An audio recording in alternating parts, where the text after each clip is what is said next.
Sa ngalan ng Ama at ng Anak at ng Espiritu Santo. Amen. Ang pagpapala ng ating Panginoong Kristo, ang pag-ibig ng Diyos Ama, at ang pakikipagkaisa ng Espiritu Santo naway sumainyong lahat. At sumaiyo rin. Tayo po'y lumalapit bilang isang komunidad, hindi lamang sa mga naririto at sa labas ng simbahan, kung hindi mas malawak na komunidad kasamang ating mga kapatid na sumusubaybay sa pamamagitan ng live streaming. Nawa po ay kaawaan tayong lahat. Ang ating mga inilalahad sa Kanya pinakakailaliman ng ating kalooban. Naway paboran ang bawat isa sa atin. Mga kapatid, aminin po natin ating mga kasalanan upang tayo maging marapat gumanap sa banal na pagdiriwang.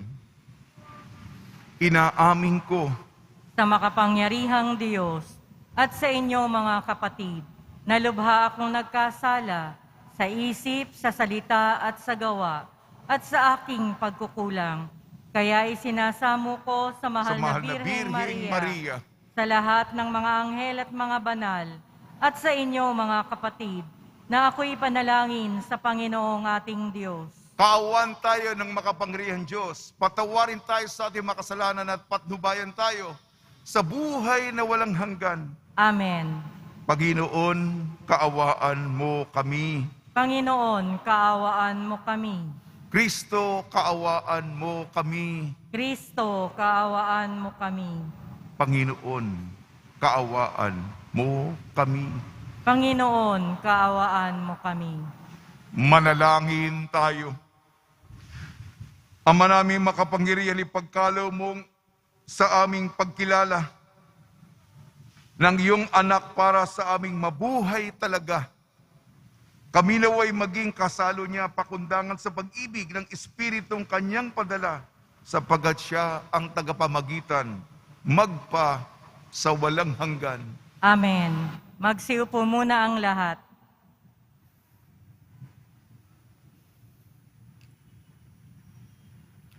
Pagbasa mula sa mga gawa ng mga apostol. Noong mga araw na iyon, masidhi ang pagnanais ni Saulo na usigin at patayin ang mga alagad ng Panginoon.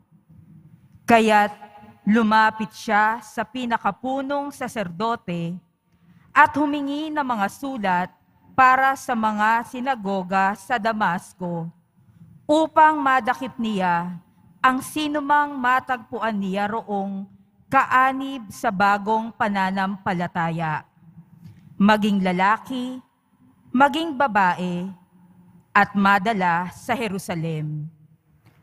Naglakbay si Saulo patungong Damasco. Nang siya'y malapit na sa lungsod, biglang kumislap sa paligid niya ang isang nakasisilaw na liwanag mula sa langit. Anupat na subasob siya, at narinig niya ang isang tinig na nagsalita sa kanya, "Saulo, Saulo, bakit mo ako inuusig? Sino po kayo, Panginoon?" Tanong niya. "Ako'y si Jesus, ang iyong inuusig."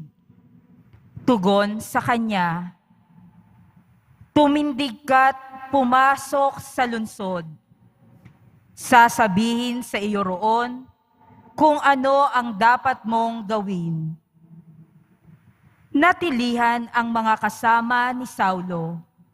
Narinig nila ang tinig, ngunit wala silang makitang sinuman. Tumindig si Saulo at idinilat ang kanyang mata, ngunit hindi siya makakita. Kaya't siya'y inakay nila hanggang sa Damasco. 3 araw na hindi siya nakakita at hindi kumain ni uminom. Sa Damasco naman ay may isang alagad na ang pangalay Ananias. Tinawag siya ng Panginoon sa isang pangitain. Ananias, ano po iyon, Panginoon? Tugon niya, pumunta ka sa kalye matuwid, sa bahay ni Judas, at ipagtanong mo ang isang lalaking taga-Tarso na ang pangalay Saulo. Sabi ng Panginoon, siya'y nananalangin ngayon. Sa isang pangitain, nakita kaniyang pumasok sa kinaroroonan niya at pinatungan mo siya ng kamay upang makakita. Sumagot si Ananias, Panginoon, marami na po ang nagbalita sa akin tungkol sa taong ito, tungkol sa mga kasamaang ginawa niya sa iyong mga banal sa Jerusalem. At naparito siya sa Damasco, taglay ang kapangyarihang galing sa mga punong saserdote upang dakpin ang lahat ng tumatawag sa iyong pangalan. Ngunit sinabi sa kanya ng Panginoon, pumaroon ka, sapagkat hinirang ko siya upang ipakilala ang aking pangalan sa mga hentil, sa mga hari, at sa mga anak ng Israel.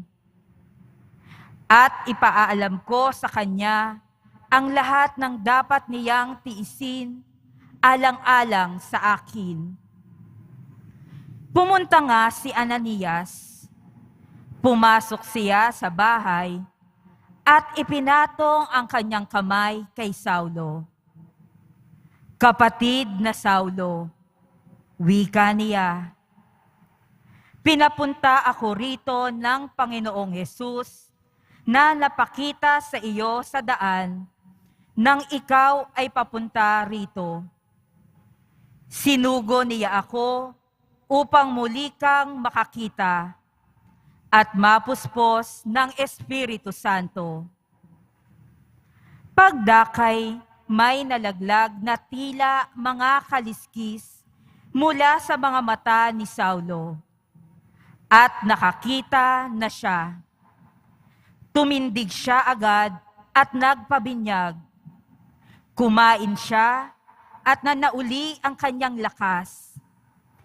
Si Saulo'y ilang araw na kasama ng mga alagad sa Damasco. Pumasok siya sa mga sinagoga at nangaral tungkol kay Jesus.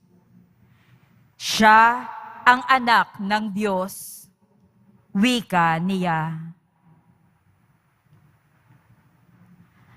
Ang salita ng Diyos. Salamat sa Diyos. Humayot dalhin sa tanan, mabuting balitang aral. Humayot dalhin sa tanan, mabuting balitang aral. Purihin ang poon, dapat na purihin ng lahat ng bansa. Siya ay purihin ng lahat ng tao sa balat ng lupa. Humayot dalhin sa tanan, mabuting balitang aral. Pagkat ang pag-ibig na ukol sa ati, dakila at wagas, at ang katapatan niya'y walang wakas. Humayot dalhin sa tanan, mabuting balitang aral. Magsitayo na po ang lahat.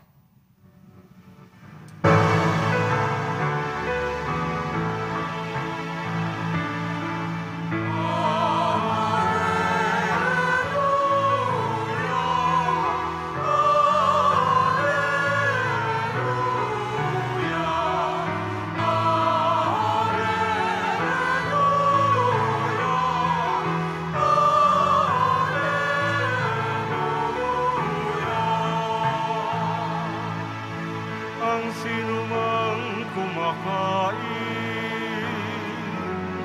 sa katawang aking hain ay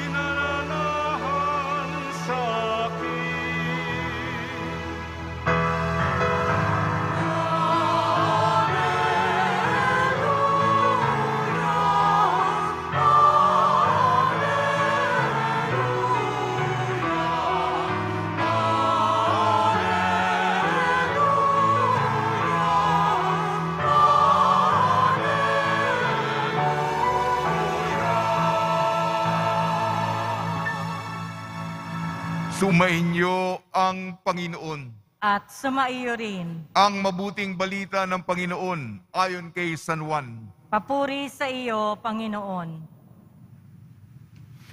Noong panahong yun, nagtalo-talo ang mga Hudyo. Paano nga ibibigay sa atin ng taong itong kanyang laman upang kanin natin? Tanong niya. Kaya sinabi ni Jesus, tandaan ninyo, malibang kanin ninyo ang laman ng anak ng tao at inumin ang kanyang dugo, hindi kayo magkakaroon ng buhay. Ang kumakain ng aking laman at umiinom ng aking dugo ay may buhay na walang hanggan at muli ko siyang bubuhayin sa huling araw sapagkat ang aking laman ay tunay na pagkain, ang aking dugo tunay na inumin. Ang kumakain ng aking laman at umiinom ng aking dugo ay nananahan sa akin at ako sa kanya. Buhay ang amang nagsugo sa akin, ako'y nabubuhay dahil sa kanya.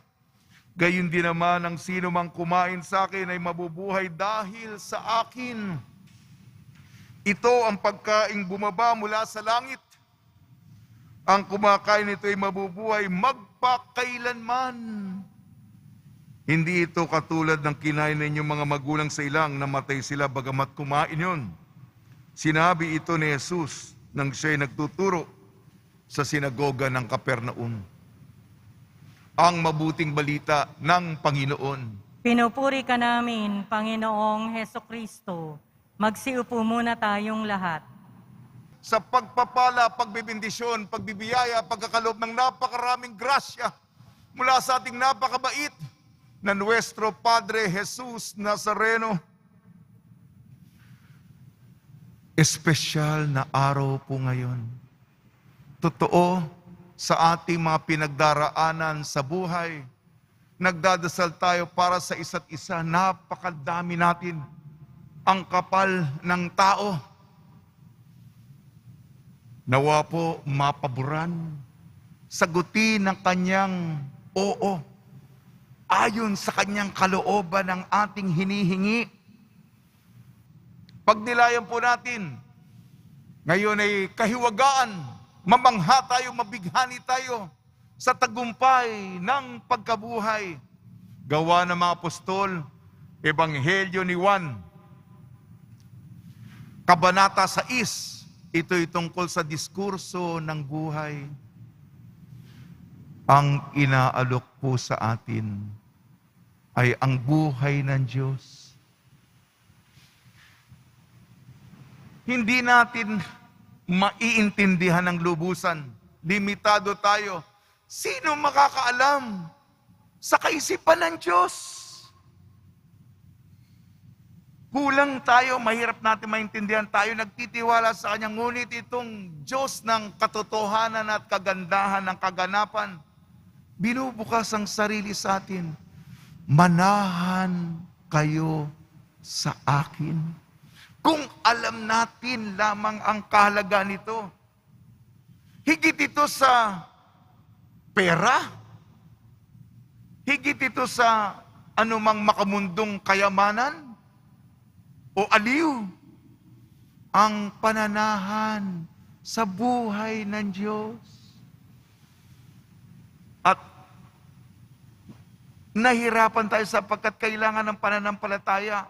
Naniniwala ka ba sa aking ibinibigay sa iyo? Di tayo makakita. Mamaya pupunta ako sa unang pagbasa.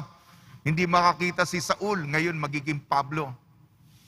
Ang tinutukoy kasi, banal na misa.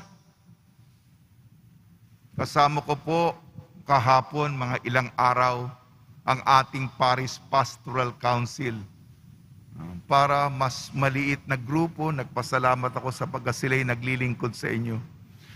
Tuwing may misa, nagro-rosaryo kami.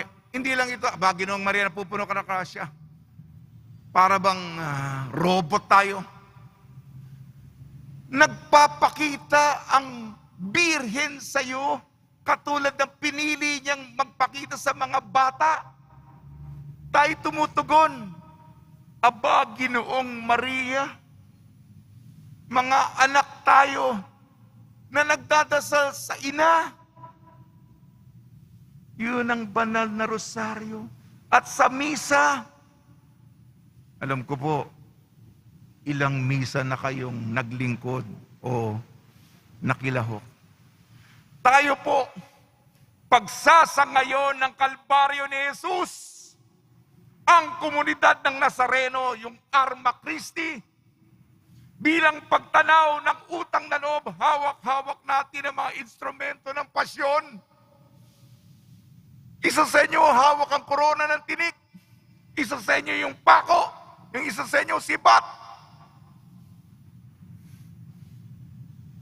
Ang mga instrumento ng ating kaligtasan, duguan yan. Sa paghawak nyo, ang tinubos tayo, kung alam lang natin yan, magkakaroon tayo ng buhay na walang hanggan. At sa banal na misa, merong matanda, may bata, yung isa paulit-ulit, yung isa gusto nyo, yung isa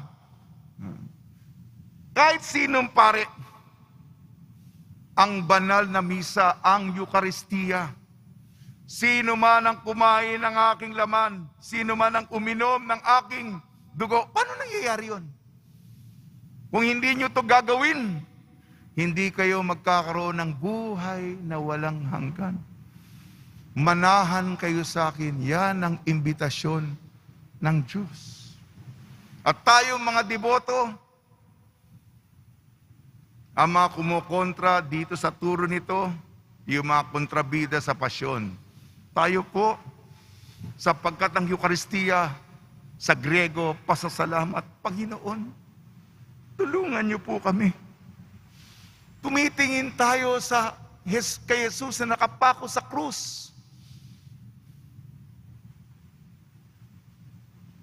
Hindi tayo karapat-dapat sa Kanya. Yan po, dito tayo mabighani. At ang tagumpay ng Kanyang pagkabuhay, sa luha ng bawat isa sa atin, magiging ngiti.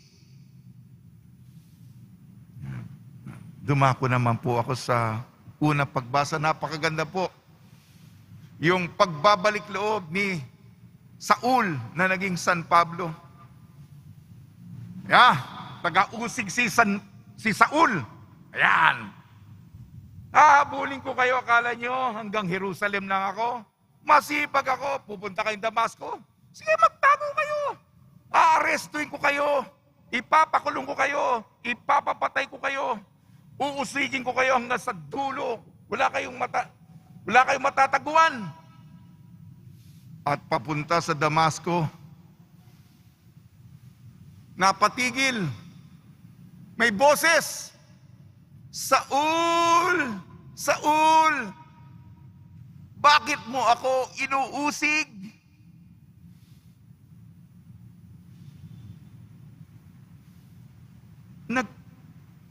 Ang revelasyon ng Diyos personal. Kinakausap ka ng Diyos. Bawat isa sa atin,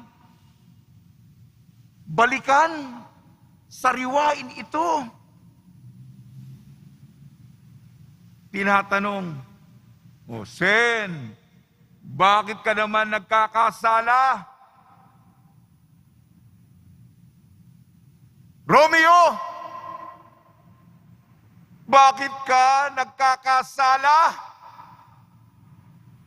Saul, bakit mo ako inuusig? Yung pangalan natin, sasaktan mo na naman ako.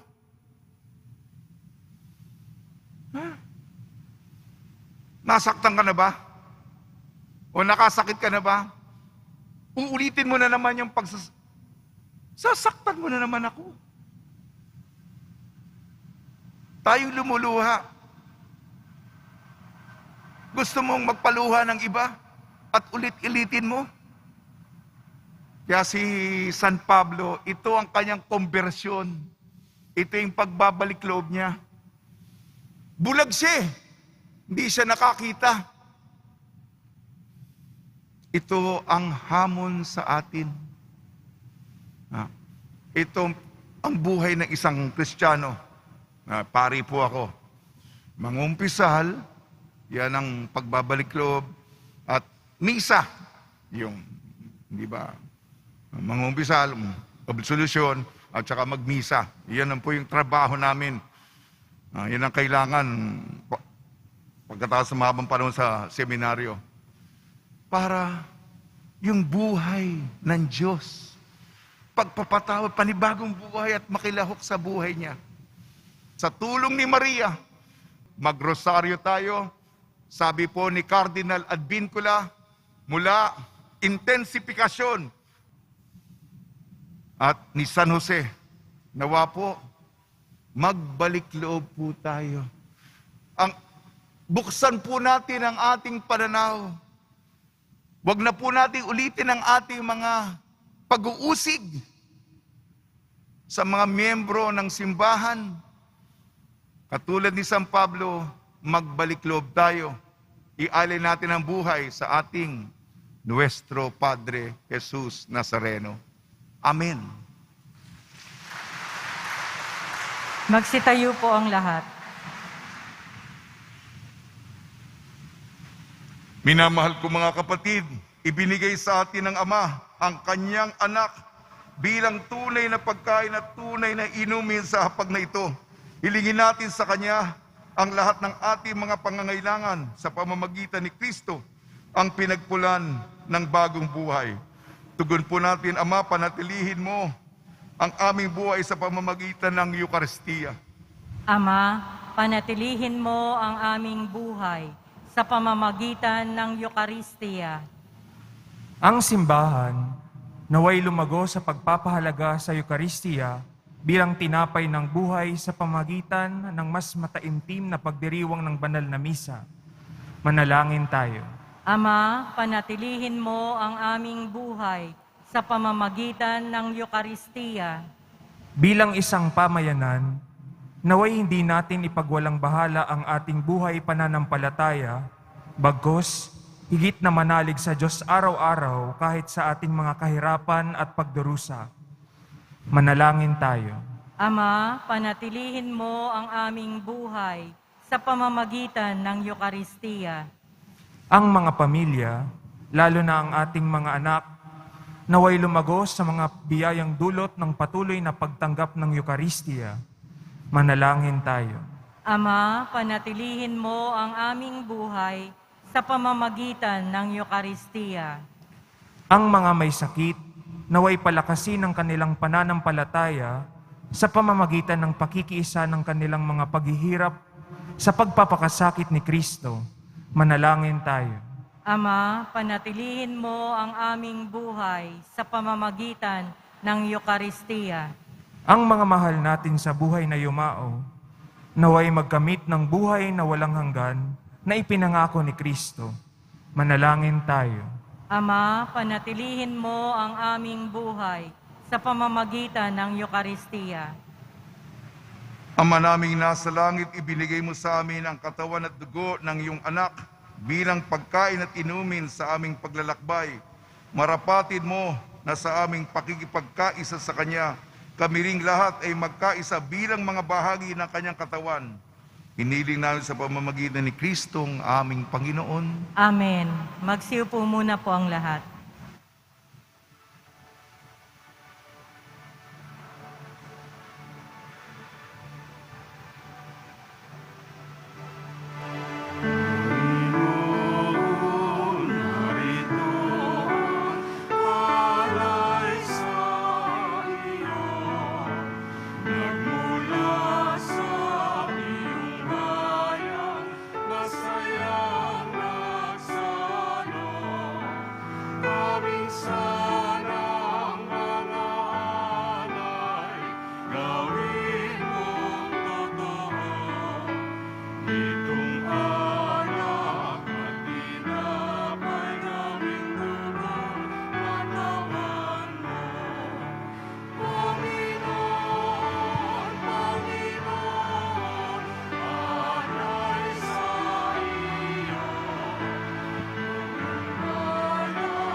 Magsitayo po ang lahat. Manalangin kayo mga kapatid upang ang ating paghahain ay kalugdan ng Diyos amang makapangyarihan. Tanggapin nawa ng Panginoon itong paghahain sa iyong mga kamay, sa kapurihan niya at karangalan, sa ating kapakinabangan at sa buong sambayanan niyang banal. Ama namin lumikha, para mo ng awa, gawin mong banal ang mga alay naming iyo sanang kalugdan, at kami gawin mong hain sa iyong laging nakalaan, sa pamamagitan ng Kristo kasama ng Espiritu Santo magpasawalang hanggan. Amen. Sumainyo ang Panginoon. At sumaiyo rin. Itaas sa Diyos ang iyong puso at diwa. Tinaas na namin sa Panginoon. Pasalamatan natin ang Panginoong ating Diyos. Marapat na siya ay pasalamatan. Ama namin makapangyarihan, tunay nga marapat na ikaw ay aming pasalamatan ngayong ipinagdiriwang ang paghahain ng Mesiyas, ang maamong tupa na tumubos sa aming lahat.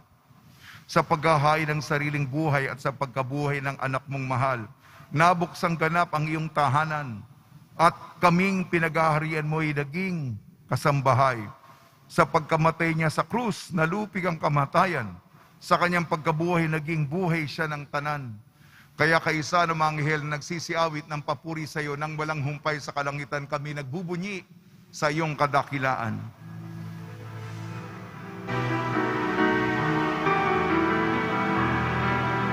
Santo, Santo, Santo, Panginoong Diyos ng mga mundo. Napupulong langit at lupa ng kadakilaan mo. Sana sa kahit naasan, sana sa kahit naasan. Pinagpala ang naparirito sa ngalan ng Panginoon.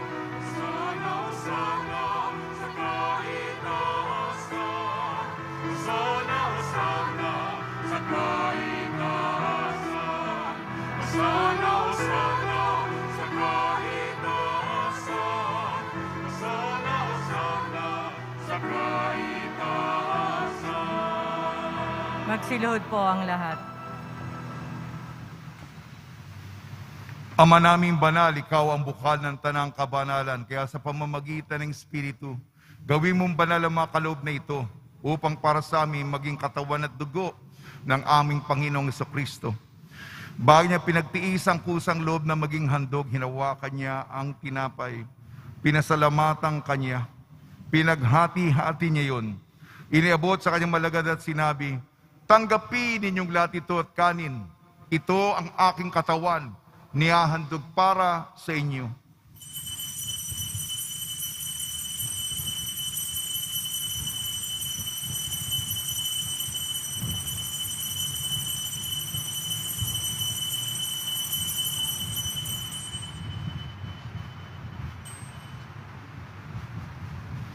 Gayun din naman nung matapos ang hapunan, hinawakan niya ang kalis, muli kanyang pinasalamatan. Inabot niyang kalis sa kanyang malagad at sinabi, tanggapin ninyong lahat ito't inumin. Ito ang kalis ng aking dugo, nagbago at walang hanggang tipan. Aking dugo na ibubuhos para sa inyo at para sa lahat. Sa pagpapatawad ng makasalanan, gawin ninyo sa pag-alala sa akin.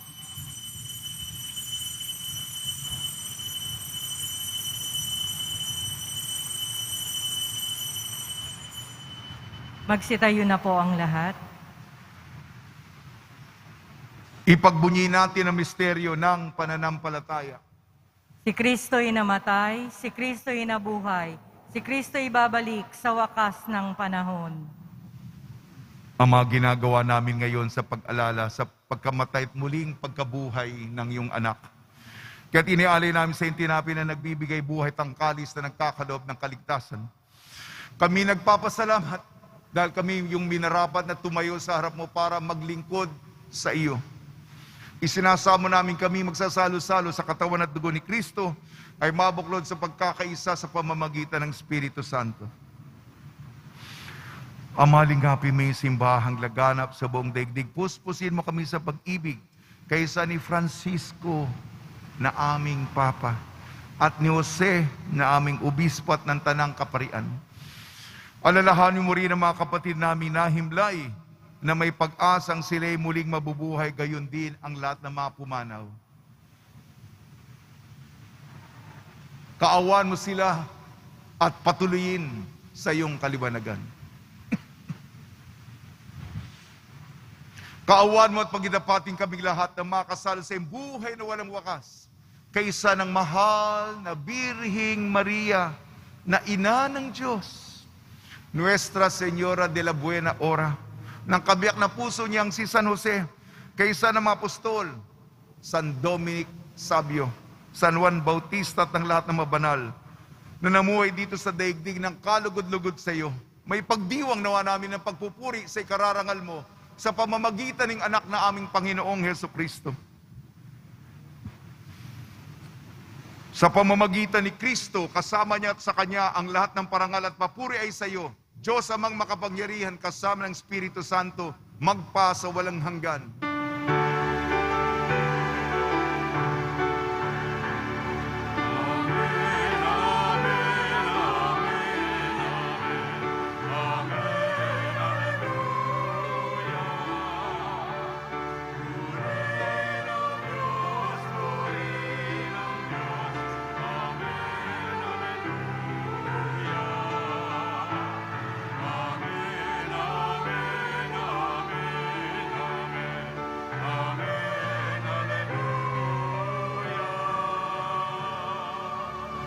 Sa tagubili naman nakakagaling na utos sa turo ni Jesucristo na Panginoon natin at Diyos, ipahayag natin ng lakas loob. Ama namin, sumasalangit ka, sambahin ang ngalan mo, mapasa amin ang kaharian mo, sundin ang loob mo, dito sa lupa para ng sa langit.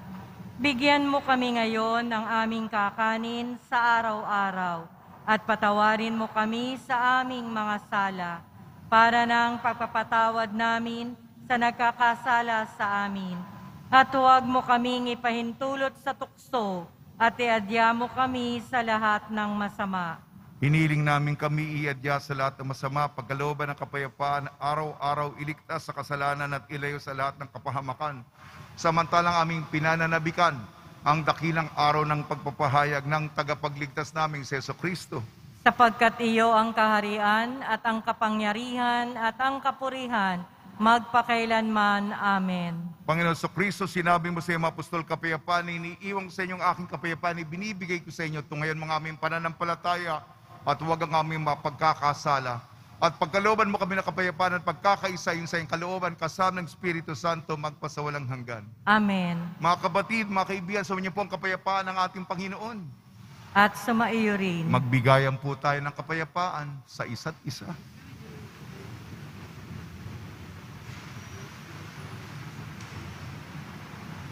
Kordero ng Diyos na nag-aalis ng mga kasalanan ng sanlibutan, maawa ka sa amin. Kordero ng Diyos na nag-aalis ng mga kasalanan ng sanlibutan, maawa ka sa amin. Kordero ng Diyos na nag-aalis ng mga kasalanan ng sanlibutan, ipagkaloob mo sa amin ang kapayapaan. Magsiluhod po ang lahat. Ito ang kordero ng Diyos, ito nag-alis ng kasalanan ng sanlibutan, mapalad ang mga inayayahan sa kanyang piging.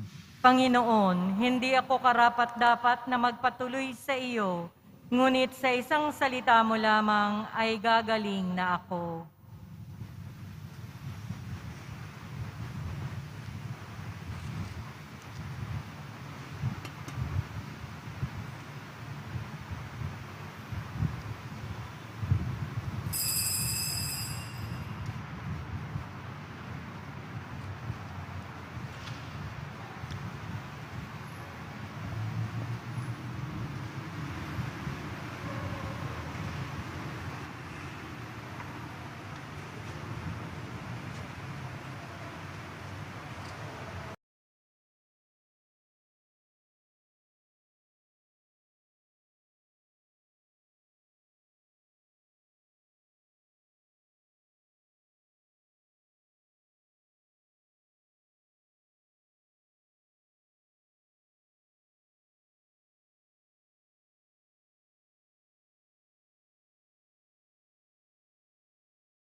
Manalangin tayo.